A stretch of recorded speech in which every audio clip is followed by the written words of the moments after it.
Welcome to Be Her Talk, a political podcast that adds a sprinkle of trap music, Beyonce, and a side of Secure to unflavored news. Each Sunday, we discuss race, politics, and culture from a Black millennial perspective. And for the next several weeks, we are happy to announce that we partner with Black Enterprise as our official media sponsor as we unpack the 2020 election and its impact on the Black community. My name is Selena Hill, and I'm the digital editor at Black Enterprise and also the founder of Be Her Talk. I am super happy to be here with you guys. And today we're talking about voter suppression and what needs to be done to make sure that our community is protected at the polls this November. Later on, I will introduce to you LaTosha Brown. She's the co-founder of Black Voters Matter to the show. But for now, let me kick it back to my co-host, Stanley Fritz, to introduce himself and to get this show started. Selena Hill with the baby hoop earrings. What's going on? This is Stanley Fritz. You can find me on Twitter at Stan Fritz. You can find me on Instagram at Stan Fritz. Actually, my Twitter is suspended until Monday at 12 p.m. So you can Again? All right, let's not talk about that. You could find me on my burner account, Dark Skin Swindle. That's right, I brought it back. Dark Skin Swindle on Twitter. And if you're extra bored, go to Snapchat. You can find me as Dark Skin Swindle there too. But I don't post a damn thing. And I'm really excited to be here today. Shout out to Black Enterprise. Shout out to Tammie with the bang on Zeckington today. What's going on, beloved?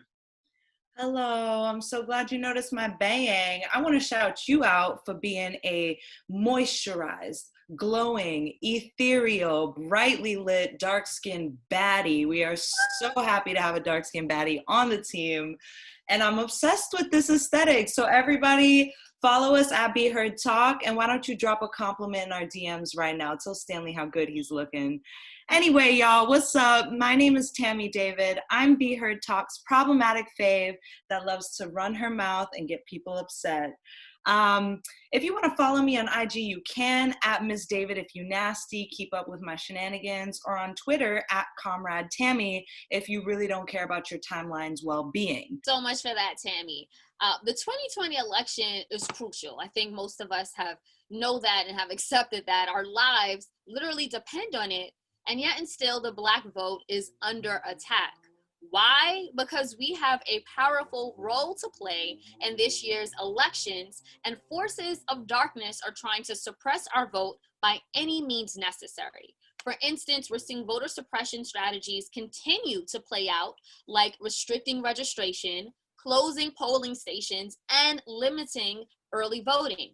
According to the Brennan Center for Justice, from the years 2016 to 2018, states across the country dropped over 17 million people from voting rolls. On top of that, over 200,000 eligible voters were inappropriately removed from voting rolls in Georgia. Meanwhile, since Republicans took control of Wisconsin in 2010, they passed some of the most aggressive voting restrictions in the nation, including voter ID laws and reduced time for early voting. It is no accident that many of these measures disproportionately affect Black people. On top of that, we are now targets in what is called information warfare. There are campaigns designed to discourage turnout in our community. In fact, Robert Mueller's investigation of the Russian interference in the 2016 election revealed that African Americans were targeted more than any other group by Russian intelligence. Some of those tactics include creating fake accounts on social media of people pretending to be Black people. And fun fact, Black Enterprise actually, we did a full-blown report that was comprised by Samara Lynn last year. We found, Samara Lynn, we found fake accounts of Black people pretending, a fake account of a person pretending to be Black in order to influence the election. So definitely look that up on Black Enterprise. Meanwhile, earlier this year in the primaries, we saw long lines in places like Georgia, Kentucky, Wisconsin, and New York, making it even more apparent that these forces are trying to steal the election. So on today's show, we're discussing the power of the Black vote and what needs to be done to protect it. And to help us in this conversation, we are very pleased to welcome LaTosha Brown. She is the co-founder of Black Voters Matter. She is also a fellow at Harvard's Kennedy School of Government. Plus, she is the co-founder of the Hip Hop Political Education Summit. Now, this is a virtual event that talks about the importance of voting. It's taking place September 22nd, which is National Voter Registration Day, and it will be live streamed on Revolt. Welcome so much to the show, LaTosha. Thank you. Thank you for having me. You all set the tone. I was listening. I was like, ooh, that's a good conversation. I was like, I got all kinds of thoughts about that. But thank you for having me here. Thank you. Absolutely. We are so happy to have you here. And I actually want to start this conversation by just asking, how much of a threat is voter suppression to the Black community come November? Yeah, I think that voter suppression is the number one threat to democracy in general. I think in American democracy, as you said, think about it. In 2 years, 17 million people, that's a lot of people. And then when you really break it down, how it was targeted, when you look at exact match, there's something called exact match that however you sign your voter registration card, that you're supposed, anytime you're signing from your absentee ballot down, if you don't sign it exactly like that, like for sometimes I actually sign my name with my initials. Sometimes I don't. I'm not consistent with it, right? And most people aren't, but they can actually look at your signature and just decide, and they're not signature experts, and just decide it's not you. When you look at 80% of those who were dropped from the rolls from their signature, they were people of color. So we're not making this up. It's like my grandfather said, if it looks like a duck, quack like a duck, it's a duck. We're not making it up that the Black vote, it has been targeted and under attack. And so we're still seeing that. I think that we can overcome that. But the truth of the matter is that we are fundamentally dealing with voter suppression. And the way that we've got to deal with voter suppression, I think it's three things. I think it's a short term and there's long term. In the short term, y'all, we got to get it. I don't have any other way to put it, that ultimately part of what we get confused is we start having this conversation about voting. Let's have a real conversation about voting. Like the conversation about voting for Black folks is usually around, we got to participate. Voting ain't about participation. Voting is about power. Let me say it again. Voting is about power. And I'm raising that because I think it's important for us to really shift this conversation. Oftentimes, even when we're doing work on the ground, you know, I've met folks that say, you know, I don't know about this candidate. I don't know about this candidate. I don't know. Perhaps there are other people on this call that have had this opportunity. I have never voted for the perfect candidate. Now, those of you that have, please tell me when and where and how that happened. For me, voting is really about being strategic. It is a tactical strategy to reduce the harm in my community, because at the end of the day, I am protective to those that I love, that community that I grew up in, and I'm not leaving anything on the floor. Like some folks say, if I go to the floor and I play a game, I'm taking everything off the table. I'm not leaving any power on the table. And so fundamentally, we got to be honest about a couple things. One, we've got to be honest that voting is not the panacea. It is not the end all. It's not the be all. Voting is not going to solve all the problems. It is not. It is very limited. But we also have to recognize on the flip side of that is that voting is a tool. It is a key. It is a tool. Just like there are folks that say, well, money will solve all my problems. No, it won't, right? But money sure will help literally alleviate some of the things in our lives that we need. It is a tool. We use it as a tool. The same thing with voting. Voting is not the answer to everything, but it is a tool. So I do think that when we're looking at this next election cycle, voter suppression is an issue, but there are ways that we can deal with it. LaTosha, can I just say you preaching a good word today? You came here, like, I just love the energy. Bianca left a comment in our Zoom. She says, LaTosha is looking so on point, hair, makeup, backdrop, everything. So I just want to say that along with the energy, you do look great. And I love that voter pin that you have here. You know, I want to just take it back, because these voter suppression tactics that we've seen, they're historic. You know, Republicans in particular, and those who are trying to suppress the Black vote, they've been doing this for a long time, for decades and for generations.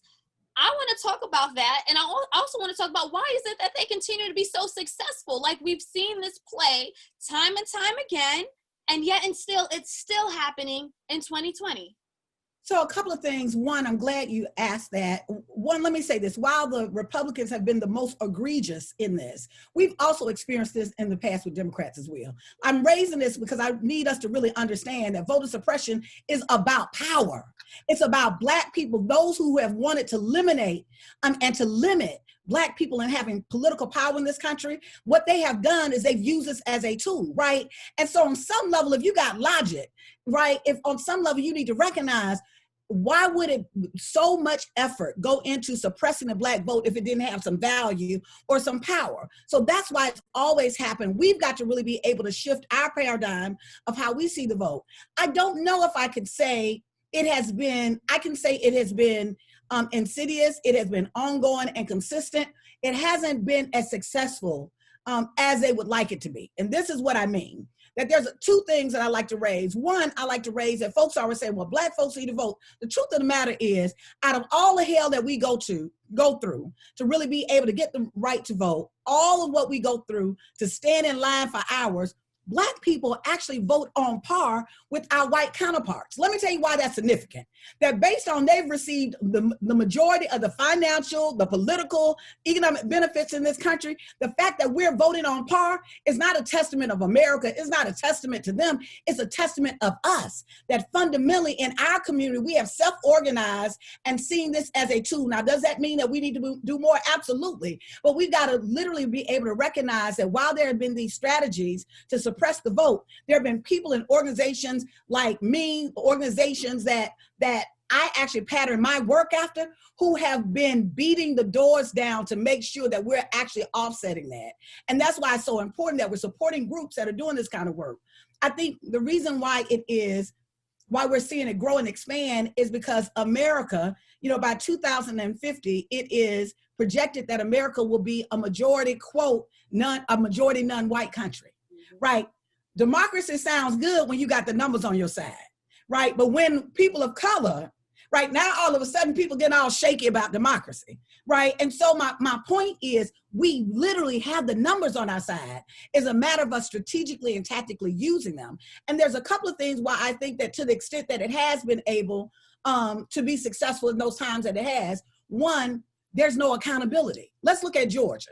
Here it is a governor, the governor of Georgia. Here's a man who was a Secretary of State that was entrusted to literally be able to have a process to have equal access to the ballot. What did he do? He abused his power.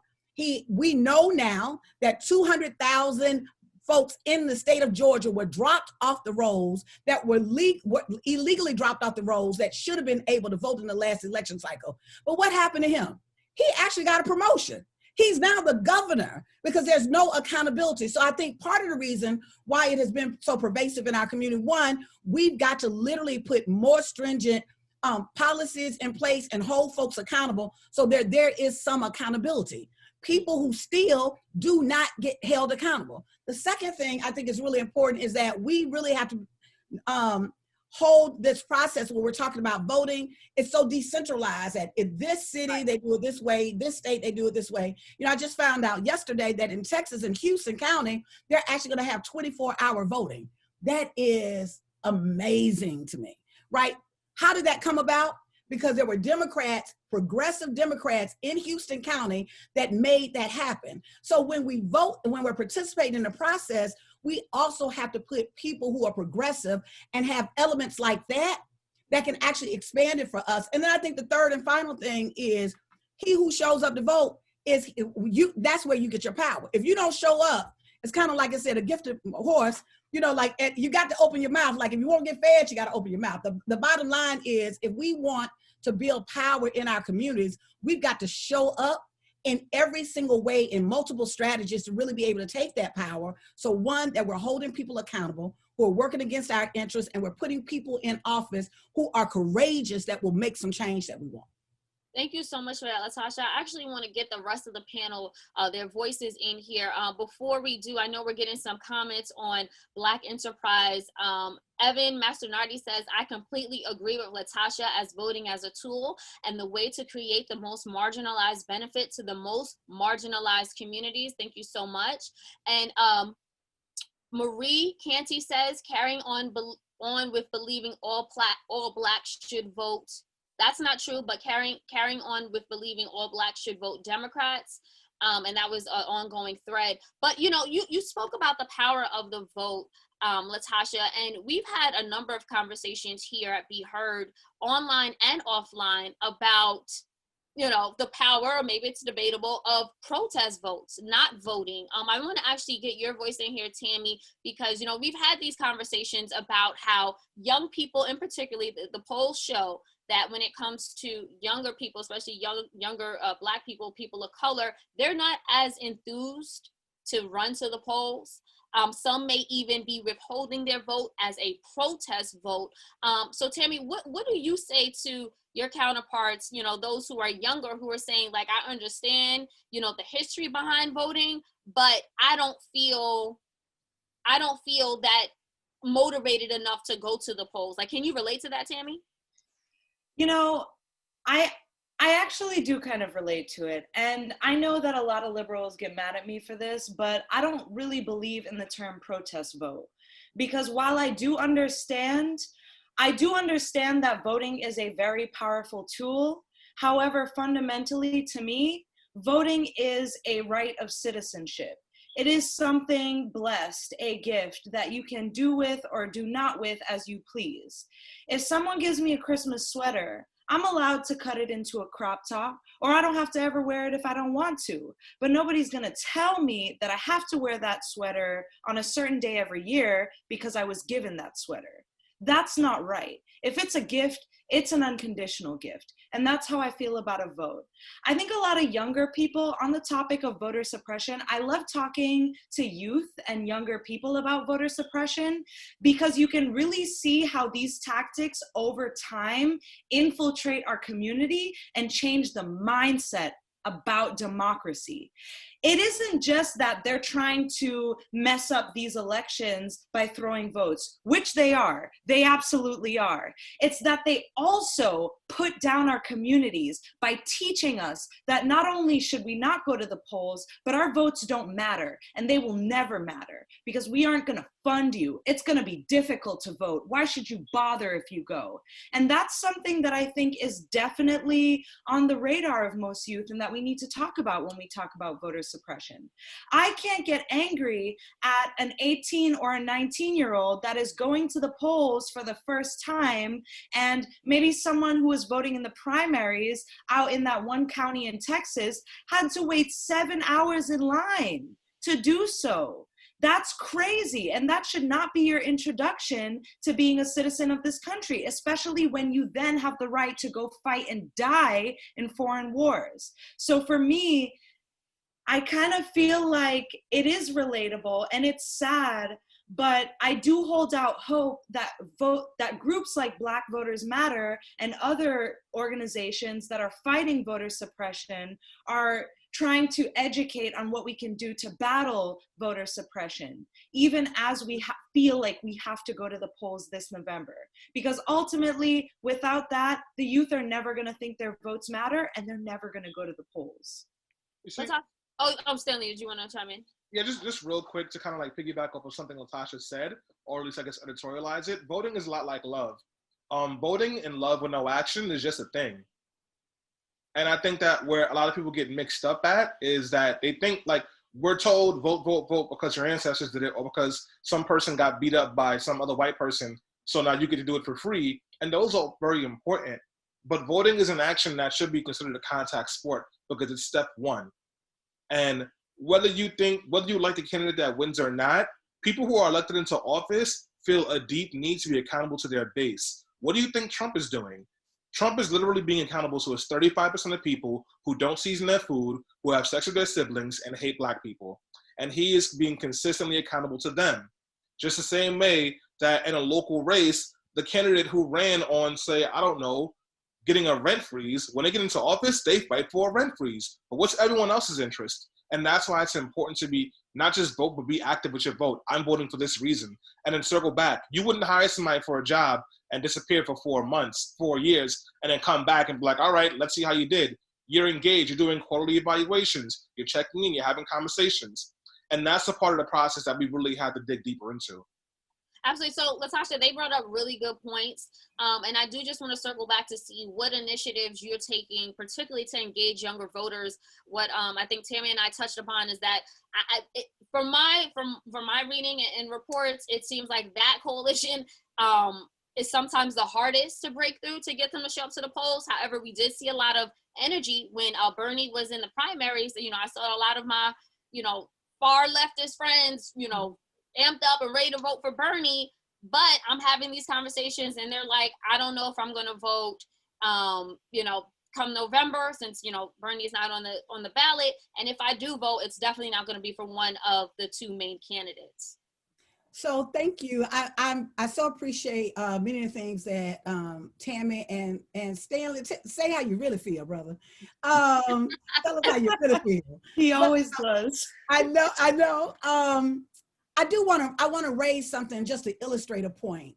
How many of you all have worked a job that you didn't like? Did you go get your check? You damn right. Why? Because I need that money. Because I need my damn money. I'm raising this is, at the end of the day, voting ain't about you liking somebody, your friends. I'm like Drake, now I don't need no new friends. I'm talking about power. Ultimately, I have worked for people that I didn't like, but at the end of the day, I'm going to get my check because it is my check and my resources at the point until I can do better to get another job, to do better. But at the end of the day, as long as I'm in this capitalist society, I need money. At the end of the day, in this space, as long as you live in this country right now, as it currently exists, there's going to be a decision made about you. You can't even die and your family collect the money, the insurance money, without having a death certificate. Every single aspect of our lives is actually, there is some kind of policy that is decided by voting. And I don't know about other people, but anything that is going to have an impact on my life, I'm going to be a part of that. The second part of that is, it's almost like we're going to withhold the vote. Let me go to a basketball game. If we down at the basketball game and we tied and it's only a couple of seconds, on the clock, and you know that there is a referee who is biased, what you gonna believe? We gonna withhold the shot. We're not gonna shoot because we gonna prove that this is a bad. We trying to win. We're trying. Anybody that's thinking any other way, you're not thinking like a winner. What you thinking about? But to me, this is how you're thinking. It's almost kind of like my grandmother used to say to me all the time. My grandfather actually, do you want to be right or do you want to win? Like at the end of the day, that's a question. You can have your opinions and all of that. Do you want to be right or do you want to win? And win for me is not contingent. It's not saying this candidate makes me win. Win for me means that whatever I can do when I know that my community is suffering, that I know that my community needs resources, when I know that my community is under attack, anything that I can do to release some of the harm to my community is a win. It ain't about them Republicans. It ain't about them Democrats. It ain't about those candidates. It's literally about what is the most strategic and tactical decision I need to make to reduce some harm in my community so I can build this thing. Most of the time, people who are saying that they withholding the vote don't do no work, are not fighting for power, are not doing anything. I'm really saying it, and I'm not saying it in a way to be disrespectful. I'm saying that this is not a participation game. This is a power game. And we're going to have to get real about what we are dealing with. Because I don't know if any of you all have been in courtrooms. I have been in a courtroom where I can tell you that when there was a certain DA in that courtroom and another certain DA, that meant years on the lives of my people. I can tell you when I went in a judge and one judge would give 20 years for a marijuana charge when another judge may give something different. And my point is, it does matter. And for us not to say that it matters, to the extent I think that is problematic. Now, when we're talking about young folks, what I love, like you saying, what I love about young folks is, one, they don't have a particular loyalty to the party as my mother and other generations had, which I actually think is really powerful, because I don't think that any of us should be beholden to anybody but a Black agenda. Let me be real clear about that. Secondly, I think that in that context, though, when we're talking about in the context of young people and how they engage, those are the folks I work with. When we're talking about going to the streets and people are saying, well, I don't vote because I believe in the process. instead of me trying to evangelize them and turn them in and convince them that voting is the best thing ever, that's not what I do. What we do is we actually listen. The very first thing we say is we affirm, you're not crazy. If you're a Black person and you've been in this process and you see that there's some things in this process that you think are not the way they're supposed to be, you're actually right. When you're saying that voting is limited, you're absolutely right. When you're saying that you voted for somebody before and you didn't see the kind of changes, we understand that. Then what I actually do is I get in a conversation with them, but tell me what it is that you care about. And then once we talk about what it is that they care about, I make the connection to why that particular election is relevant, right? Because at the end of the day, it may not solve everything, but it does make a difference who is in office if you're trying to win, not be right. Now, there's some people just want to be right. They want to have the right opinion. They want to be on the right whatever. That's fine. I don't have that need. My ego don't have that need. I'm beyond that. And I'm one of them folks that used to do that too, right? And perhaps I do that sometimes now. But fundamentally, this is about power. And so the couple of points I'll just say with young folks that I think is a reorientation of this process. That one, instead of us trying to look for the next candidate, the next Jesus to come on a horse to save us all, that we be realistic, that at the end of the day, our goal is to really vote for someone on alignment around that is a tactical strategy of where will reduce the most harm for our community. That's one. Number two, I think young people who are not seeing the kind of candidates that we want to see, that it is your time.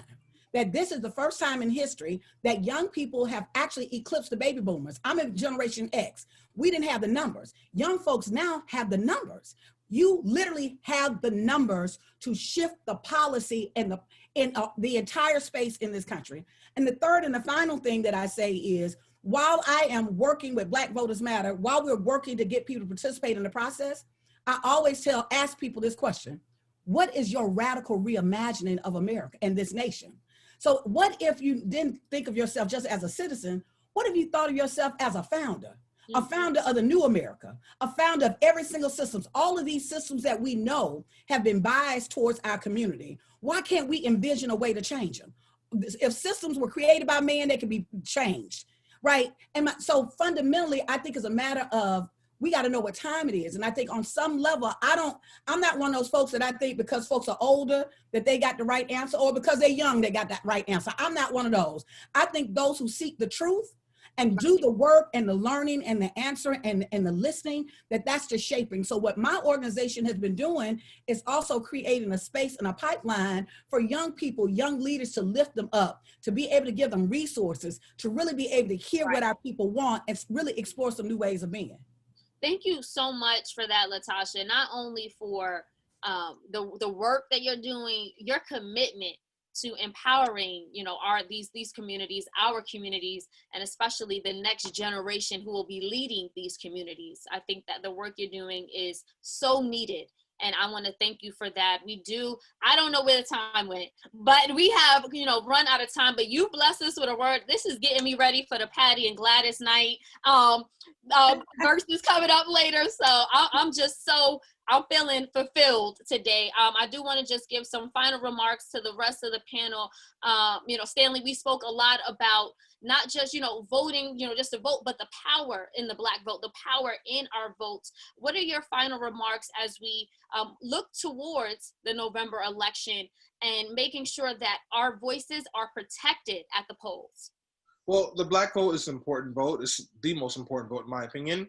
And let me just leave you with some basic information. In 2016, for the first time in 2 elections, white people turned out at a higher clip than Black people to vote. And the majority of those white people voted for Donald Trump. Both of Obama's elections, the Black voter turnout was higher than white voter turnout because the Black vote was motivated. When we turn out and we vote, we win. But also, once you're done voting in a presidential election, it is really important to understand that you need to be wielding that power in local elections as well. Local elections are just as impactful and important as presidential elections. So make sure you're voting at all levels and you're being active in all levels as much as you can. Thank you for that, Stanley.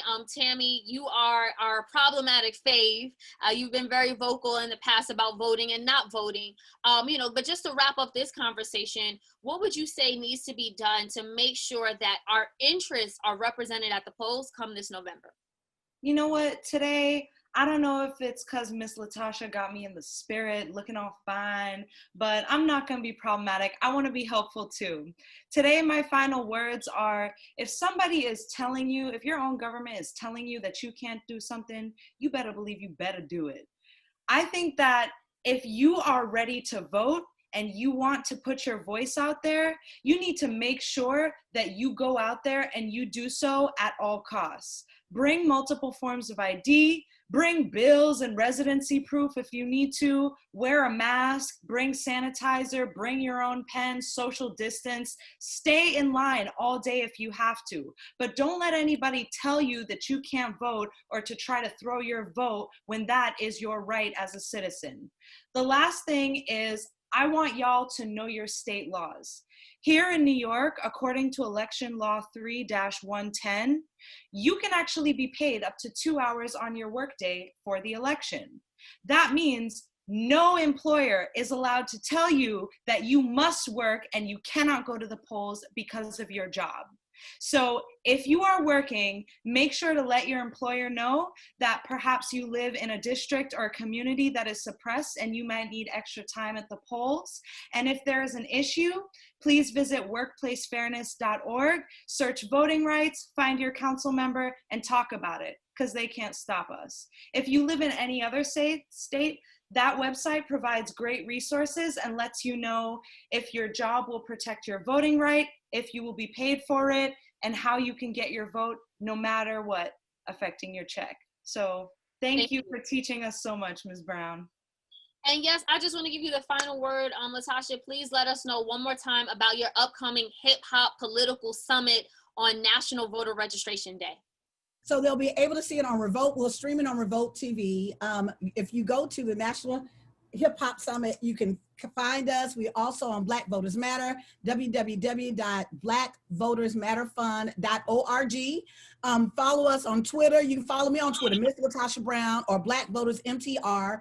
Text us if you want to, we matter to 797979. But stay in contact. We're going to have a ball. We're going to have a conversation about voter suppression. It's going to be on and popping. So please join us on the 22nd for the Hip Hop Summit. Absolutely. And I'll just leave everyone with this. If you have not been convinced to go out and vote, particularly come November, I'll tell you this. One reason you should vote is simply because they don't want you to. And I'll leave that right there. Thank you for everyone who chimed in, who is watching us live, particularly on Facebook, on Black Enterprise. Thank you so much for the comments and the engagement. We appreciate it. Thank you for those who are watching us via Zoom and Be Heard. We love our loyal Be Heard family and followers who have been supporting us from day one. And continue to watch Be Heard Talk on Black Enterprise. For the next several weeks, we will be unpacking the 2020 election, the power of the Black vote, and what needs to be done so that we can make an impact in all years moving forward. So we'll see you again next Sunday, guys. Thank you. Peace, guys.